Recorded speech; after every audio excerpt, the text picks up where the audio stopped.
Hello, my name is Michael O'Keefe, aka The Movie Wizard. If you enjoy this interview and want to hear more top-notch film industry conversations, please press the thumbs up, subscribe to this channel, and hit the bell to stay in the know. April Wright, please tell my audience about your documentary, Going Attractions, the definitive story of the movie Palace. It's a documentary. It's actually the second in a series. I first made a documentary about drive-in movie theaters, and that one came out about 6 years ago. And so the follow-up is this one about movie palaces. They were both affected by some of the same things, so it's kind of different sides of the same story. Of course, the movie palace one is more about the magical experience that we have about going to the movies and seeing them on the big screen. What was the primary period of time for these movie palaces? Well, in the documentary, we really start with the beginning of cinema, when it was invented and how people first went to see movies in penny arcades and then Nickelodeons. And really when the studio system formed in the 19-teens and the 1920s, that's when the majority of movie palaces were built. Some of them were built from scratch. Many of them were. Others started as vaudeville theaters and then converted to become movie theaters when motion pictures took off so quickly.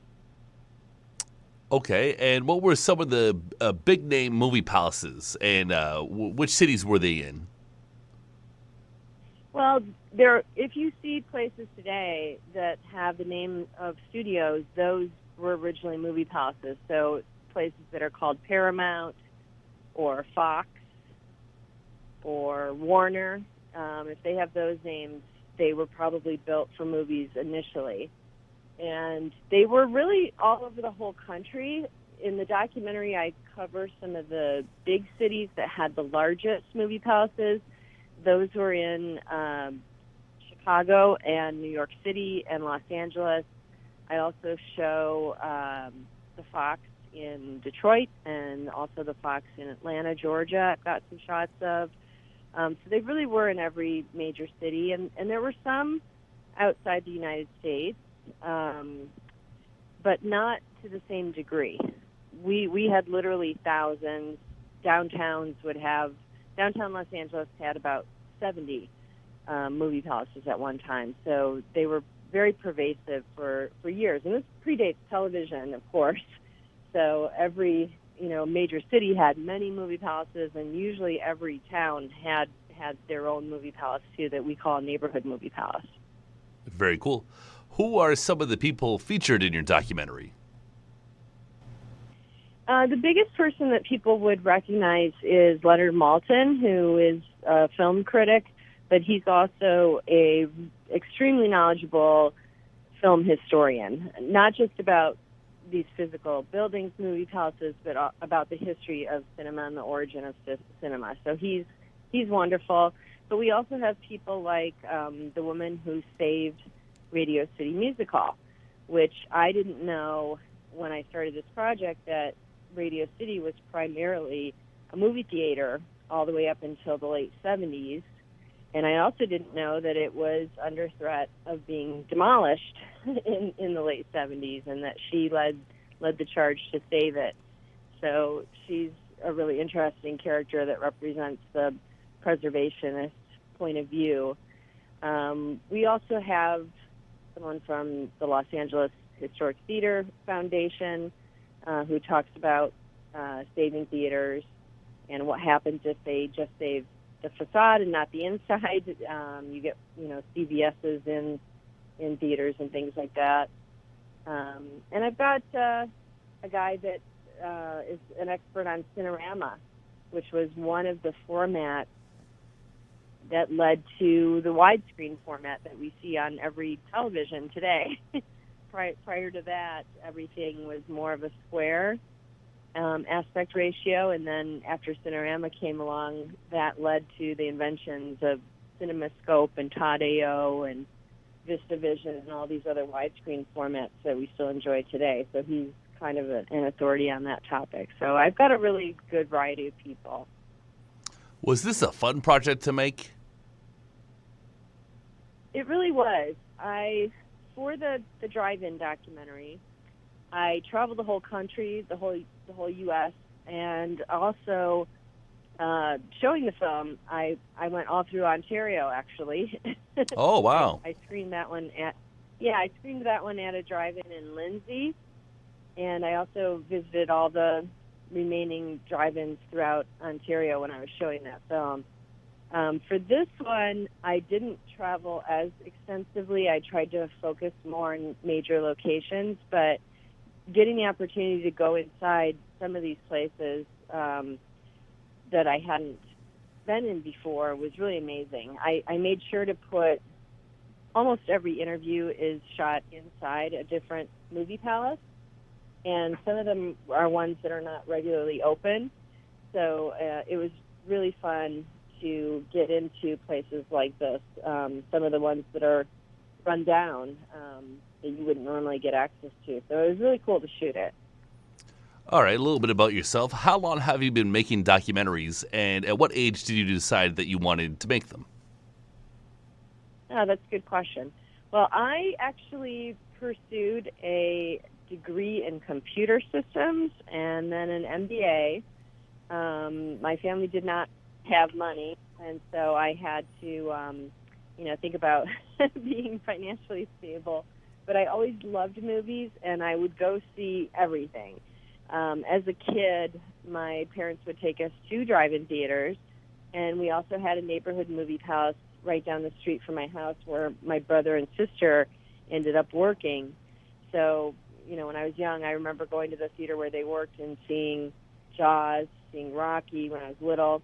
And I also remember seeing Raiders of the Lost Ark probably 40 times. And so I was always into movies and paying attention to directors and actors and things like that. And then about 15 years ago, I switched careers and went into filmmaking. And when I started making the drive-in documentary, that was in 2005 and 2006. And but it took a while to make that one. That one came out around 2013. And then this current one took about 4.5 years to make. And I've done some narrative things too. I've directed a narrative feature and several shorts. But I've also done a couple other documentaries. I shot one about Hollywood stunt women that should also be coming out sometime in 2020. So a lot of docs, but the docs are about entertainment, so that makes them fun. Nice. All right, so we're talking about these old, prestigious movie palaces. Let's fast forward a little bit to the 70s. How dangerous was that scene on 42nd and 43rd Street back then? Well, what happened to a lot of movie palaces, and actually this affected drive-ins too, the movie palaces mostly were built downtown in major cities. And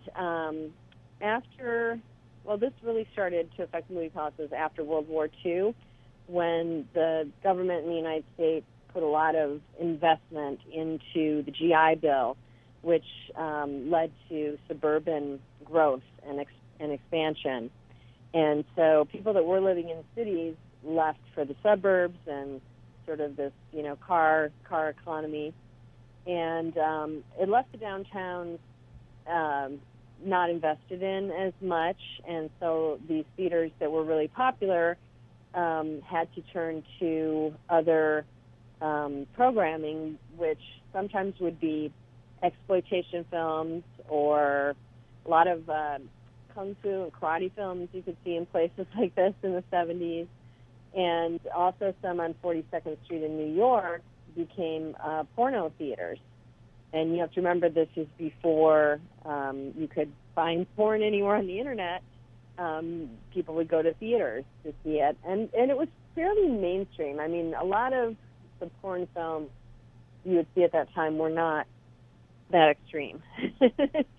And you could go see them in theaters, and it wasn't as taboo as you might think it is. But that did happen to a lot of them. And then they started getting torn down as early as the 60s. So most of the movie palaces that we had in the United States and in the world have been torn down, but a number of them have been saved and preserved. So, what can be attributed to the fall of the movie palaces? Well, the movie palaces, going to see a movie in the theater, like I was saying a minute ago, this is before radio, before there were radio shows that people would sit and listen to. So people would go to the theater 2, 3, 4 times a week. There was no television. And so it was tremendously popular. And I'm talking in the 19-teens and the 1920s and even into the 30s, even during the Great Depression, people would save up their money and go to the movies to have an escape from their regular lives. When television became commonplace and people, started really buying television in the 40s and especially into the 50s, that's when film going took a tremendous dip. And that was the first hit that they took. And that's when Cinerama and some of the widescreen formats and things like color movies, you have to remember they weren't in color up until then. Once you had Technicolor and all these things were trying to get people out of their houses and away from television to come back to the theater. So it never reached those initial highs. But we've kind of been going fairly steady since then. And there have been other factors that have affected them, particularly mostly in the 70s, you started having the multiplex, and most of those were built in the suburbs. And so once those were built, that's probably what, I grew up going to those, and probably a lot of people, listening did. Once those happened, of course, it was the best because you could go see, there's 5 screens or 3 screens. That was a lot at that time to see 3 or 5 screens. Today you've got, 15 or 20 in some places. But that was a big change. And the movie houses, of course, had single screens. Excuse me. So that made it harder for them to compete. And also, the seats were a little more uncomfortable. Now we have the reclining seats and all these, things that movie houses just don't offer. So it's been sort of a constant fight. And in fact, most of them that have survived are not showing movies predominantly. I mean, there's famous movie houses like the Chinese Theater in Los Angeles that has been showing movies continuously. But most of the other ones that are left also show concerts or sometimes traveling Broadway shows or other types of entertainment. All right. So what is your favorite LA theater?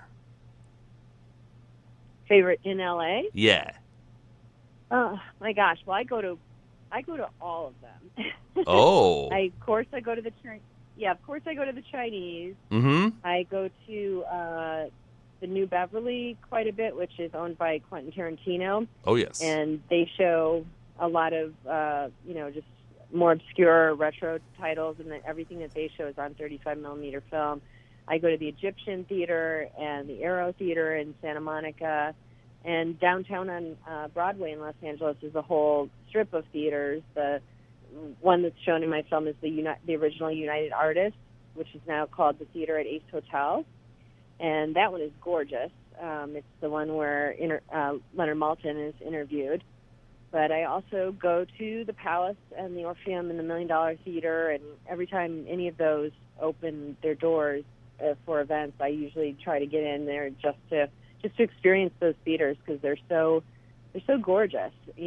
People in the film talk about how, once you walk in the door, you're in this really special, magical place, and that's exactly how they were designed to make you feel like you'd gone somewhere. Well, I was in Los Angeles earlier this year, and my whole thing was movie theaters. I had one pitch meeting, but, I was there for a week, so I was at, the New Bev. I was at Aero. I was staying in Santa Monica, actually. I went to the Egyptian. I went to the Chinese Theater, and I went to the Cinerama. So that Oh, yeah, the Cinerama Dome, of course. Yeah, I didn't do the Dome, but I didn't go to the Dome, but I did see a couple of movies there.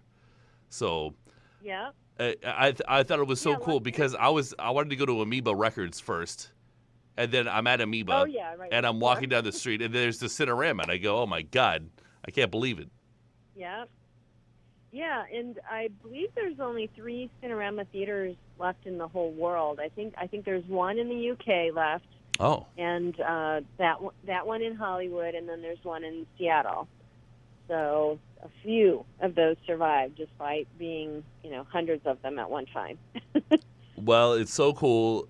All the lore, all the mystique in an LA theater. I guess LA is really the last mecca for that sort of experience. Yeah, and there's so actually many. People talk about it in the film that kind of, first off, Los Angeles, because it became the hub of the worldwide film industry, we had 2 big theater districts. Besides theaters all over the city, we had big theater rows in Hollywood and in downtown Los Angeles. And fortunately, many of those escaped, any form of demolition, simply because those areas were not developed for a very long time. People didn't really want to build or do things in downtown Los Angeles until more recently. And thankfully that saved a lot of them. Whereas if you go to New York City, if you go in Times Square, you can be standing there and you will see Paramount on the side of a building, but the theater's not there anymore. It's a Hard Rock Cafe. And that's kind of the fate of a lot of these cities. Most of New York's got torn down. There's still a lot of beautiful movie palaces left in New York City, a lot of them, but there were many, many more that are not there anymore. So yeah, it's nice to go to a city where you can still find a lot of them. Mm-hmm. It's too bad because 42nd and 43rd Street, and just generally what I hear about New York back in the day is that sense of danger. And I guess Giuliani cleaned it up and kind of killed the fun of New York, and Bloomberg followed in his path. Well, it wasn't Giuliani. It was Mayor Koch who came in the 70s. Oh, who sort of pledged to turn it around. At that time in the 70s, you had an economic downturn, but also, the city of New York definitely went through a phase where it wasn't tourist friendly, and that's when a lot of the huge movie palaces, and I'm talking places like the Roxy, which had over 5,000 seats. These were massive, massive movie houses. If you can imagine going to see a movie with that many seats, it's crazy.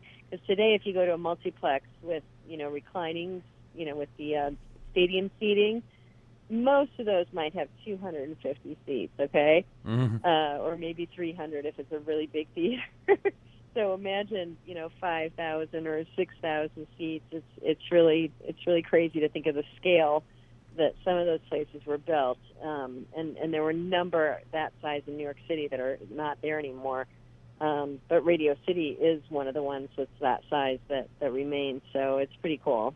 It's very groovy. All right, April Wright, thank you very much for your time. Before I let you go, may you please tell me what you have planned for the year 2020? Yeah, well, do we want to talk about the screening? We are screening at the Mayfair. Yes. In Ottawa, and we're there December 20th through the 26th. So I hope people come out to see it. It is our Canadian premiere, and I'm very, very excited to be playing there. And then in 2020, we're just going to be continuing to book theatrical, and we're also still being invited to film festivals. And at some point, we will be talking about coming out on DVD and streaming and broadcast and all of that. But for now, we're just getting into a lot of theaters, which is a great way to see it on the big screen. Absolutely. So, and then also, hopefully, the Stunt Women documentary will also come out sometime in 2020. I'm expecting as well. All right. Well, we'll stay tuned to your life, April Wright. Thank you so much. Well, thank you. Thanks for having me on. I really appreciate it.